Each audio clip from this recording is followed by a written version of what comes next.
We're going to talk about goals, and it was coincidence of scheduling. We really didn't think about it, but when Sue talked about the Club Excellence Awards, the Club Excellence Awards are awarded based on clubs meeting a certain percentage of the goals that they had submitted to Club Central. I hope you all know, or you've heard within your club, that in order to get the Club Excellence Awards, you have to meet a certain percentage of goals that you had submitted to Club Central. And there's been a really big emphasis on goals throughout the district and throughout Rotary in general. This is coming really from Rotary International. It's come down through the zone into the districts. And the premise is that clubs that have goals, that work towards those goals, perform better than clubs that don't have goals. I mean, that's pretty basic. And those clubs that were named for Club's Excellence Award, I've been to about every one of those clubs. I've been to about 80% of the clubs so far in my district governor visits, and I can say without a doubt the clubs that got the Club Excellence Award are the better clubs that we have in the district.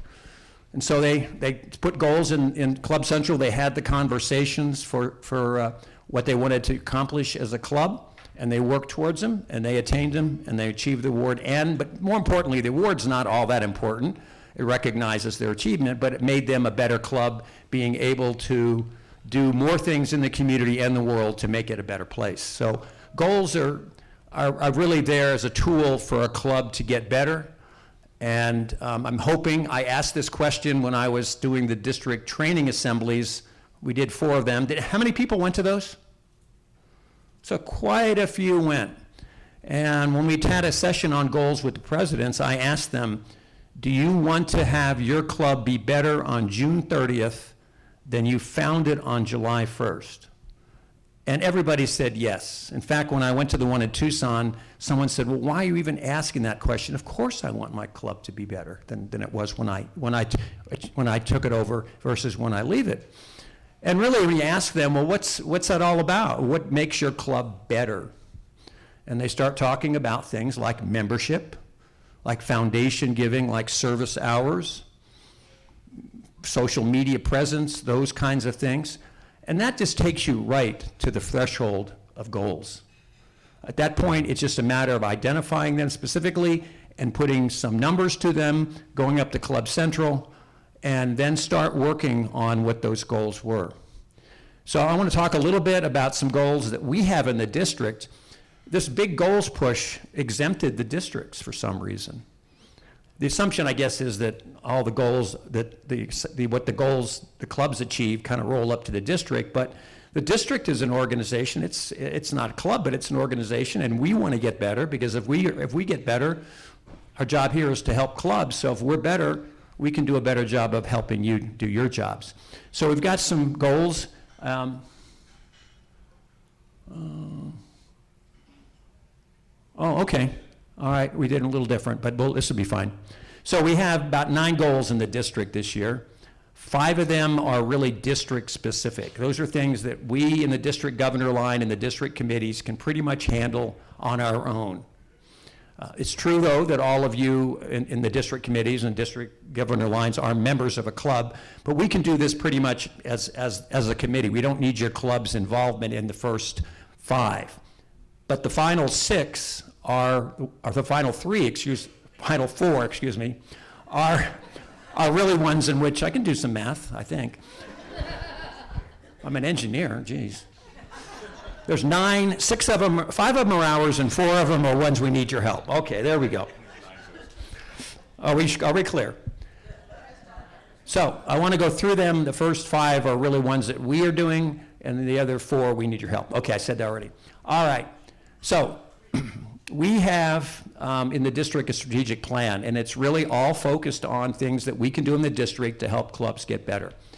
We had this 3 years ago. Don, during Anita's term, Anita McDonald's term, put together a strategic plan. We've made some progress. We're probably halfway, 2/3 through that. We'd like to push it over the line and get it all completed this year. So that's one of the things we want to do. Secondly is we want to make sure our district governors are the best trained we can have for their year.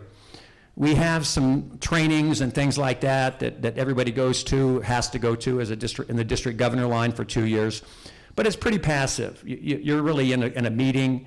There's really not a whole lot of active things to do. We want to add some doing to the preparation tool besides going to all these training sessions all throughout the country. So we're going to focus on adding and supplementing that. So a district governor, when they take the job, they've already done a lot of the things that they're really going to be leading and managing. Just like you, there's a district constitution that gets updated every 3 years. Did you all know that? Okay, we just had a recent update, a new constitutional convention every 3 years, and clubs and districts say we'd like to see some changes to the Rotary Constitution. They get it discussed and voted on, and they get rolled into a new constitution. And every 3 years, it's for our job, or our responsibility, is to approve the district, or adopt it is probably the better term. Pretty much just fill in the blanks and that's it. But then there's bylaws, and bylaws allow your club's flexibility. I hope your clubs all have bylaws, and you've looked at them in the recent past. I've had a couple of clubs tell me they can't find their bylaws.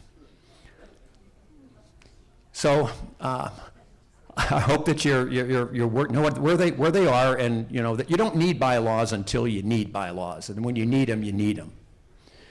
So. We're going to be sending out the new constitution. The new recommended bylaws from Rotary International are not done yet. I think there was a lot of changes to the constitution, and so they're updating bylaws, and we'll be sending that out to you in the clubs, and hopefully the expectation is that you will adopt the constitution and then look at your bylaws and versus the recommended bylaws and make whatever changes you need to. And that's a good exercise to do, just to kind of get you familiar with what your club is doing. I was president 1 year, and we had a situation where we had a challenge to a member joining. And like, well, what do we do? And we went and looked at the bylaws, and they were really kind of not very good, so we had to make up a process on the spot and make sure everybody agreed to it. And then we, after the fact, went through and cleaned up our bylaws by adding that process we had. So recommend you to take a look at your bylaws and update them for what you think is best for your club, not violating the Constitution. All right, this is one that's near and dear to my heart. About the second week of August, I submitted my expense report for my club visits in July. I received my refund on Thursday. Dave Lennox handed it to me. It took about 5 or 6 weeks to get my refund. I looked through the mail, it got lost in the mail, and back and forth, up and down. We got to do better. We got to do better by you, because you also occasionally need refunds or paying money to the district. We got to be more 21st century about this, so we need to upgrade our banking practices. And so we're going to add that into our bylaws. I mean, we got to do things like electronic funds transfer. Checks are our standard right now. What is that? I haven't gotten a hard paycheck since like 1981, maybe? Yeah. And we are still writing checks. So we got to fix that up, and we got to move into late 20th century. Last thing, and this is something we've been doing, and we really enjoy it, and we really hope we can do better at it. I think it really started again with Don, and Sue really put some emphasis on it, is we want to be out in the district more often than we are. We want to be visible. We want to support you. We want to be able to build rapport with you so that we can hopefully be able to find opportunities, talk with you about how we can help you in the district with what we offer, with our processes, our tools, our education, et cetera, to be able to help your clubs get better. So we have a spreadsheet we keep. We look at every club that has told us what their upcoming either service events or fundraisers, and we like to come there. So we're gonna have to try to find everybody, one member of their district governor line at least at every one of your events. But you got to let us know. We don't know them by just by knowing them. We look at the impact when you send stuff in or some other way. We don't really have a real clean way to do it, but the ones we know about, we try to attend. Last year, I was in Yuma at the Walt Kamen Sargis Sausage Fry. I don't know, how many years have you been doing that? 66. 66 years or 1966? 66 years. Yeah, so I probably put 1,000 coleslaw spoons on a plate for people who got sausage. I don't know, I never saw so many sausages in my life.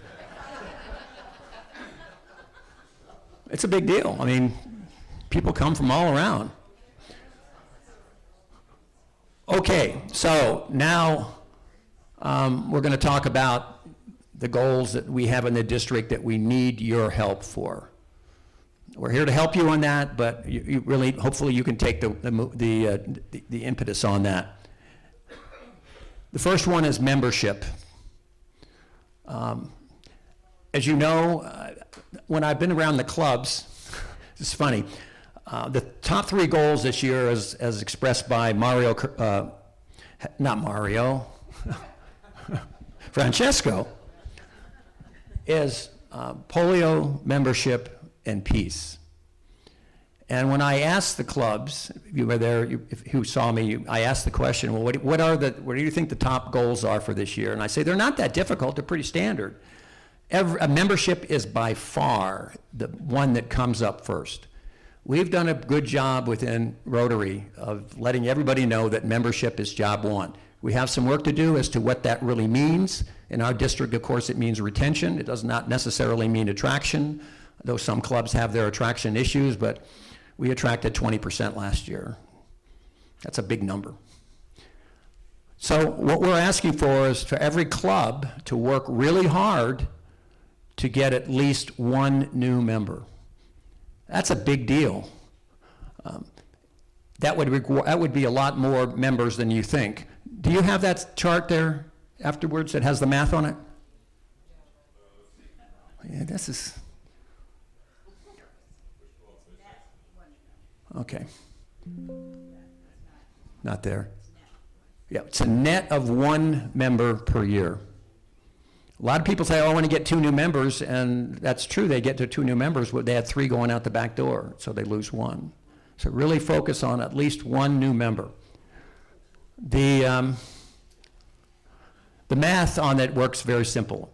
If we have every club focusing on getting at least 1 new member, last year, there we go. In the last 5 years, 22 clubs average that grow, bringing in 84 new members. We have about 8 clubs that get no members, and we have 17 clubs that lose 64 members. So, and this is of clubs that still remaining. We had some clubs drop out. I kind of changed the data, or at least subtracted them. So if there's a +1, but some clubs are doing really well, they're not going to stop at 1 and say, okay, we're done. They're going to keep going. So I think it's reasonable that the same 22 clubs that get 84 members. And the 8 clubs, if they worked hard and got 8 new members, there's 8 there. But the real magic happens under the clubs that lose members. In order to gain 1 member, you have to make up for the deficit, right? So they get the 64 back or supplemented with new members, and then they grow by 1 member each. There's 17. We grow 173 members in the district if every club were to focus on just getting at least 1 new member. That's a pretty big number, really a big number. And what it represents in your club, if your club normally loses 1 to 2 and you gain 1, that means you have 2 to 3 new members in your club that you didn't have before. And for a huge number of our clubs, like 60%, who have less than 20 members, 3 members is a big deal. It really is a big deal to be able to do more, be in your leadership line, those kinds of things. So I'm asking every club to try, especially the ones who lose members regularly or frequently, to try to really focus on getting 1 new member. That would be a great deal. I mean, Rotary would take notice of 173 new members. All right, keep going. All right, you heard me speak about this earlier. This is another thing I'm very passionate about, and that's Polio Plus. We're at 1 in 7. I hope we can go to 2 in 7. $100 a year, $8.34 per month. We'll be talking, I've talked about that at my district governor visits. World Polio Day is coming up. What's the date for World Polio? I hope to put you on the spot. October 24th. So I'm hoping we use that as an opportunity for people to go up online and become members of the Polio Plus Society. Next one. This is one that Sue had, and we got to do it a second year. We need to make, I really would like clubs to have 100% with at least one foundation category. Every club has members that are giving to at least one category within the foundation. We talk a lot, and we use it as really a marketing tool. We talk about, oh, apply for a district grant or apply for a global grant. That's the output side of the foundation. Well, in Rotary, we don't print money, right? It doesn't grow on trees. We have to have something coming on the input side. So that's where the money comes for the global grants and the district grants. It's money coming in from you.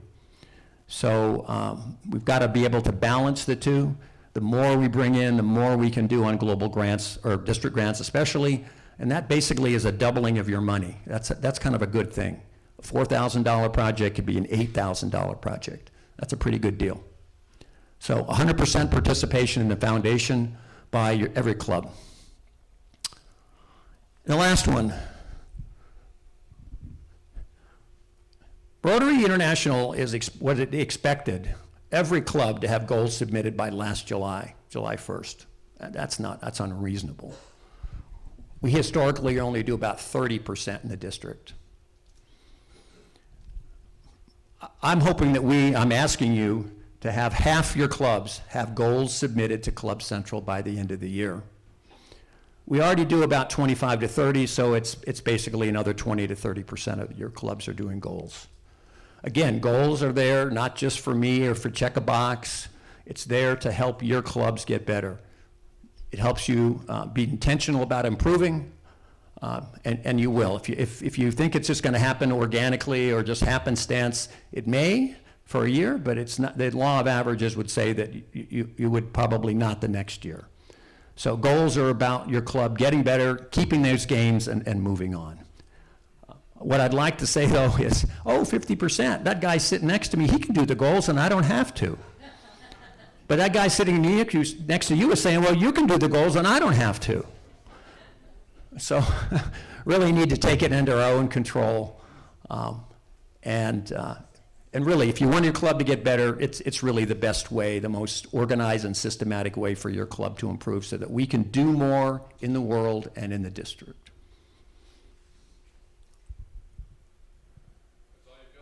Okay, well, I guess I'll talk to it.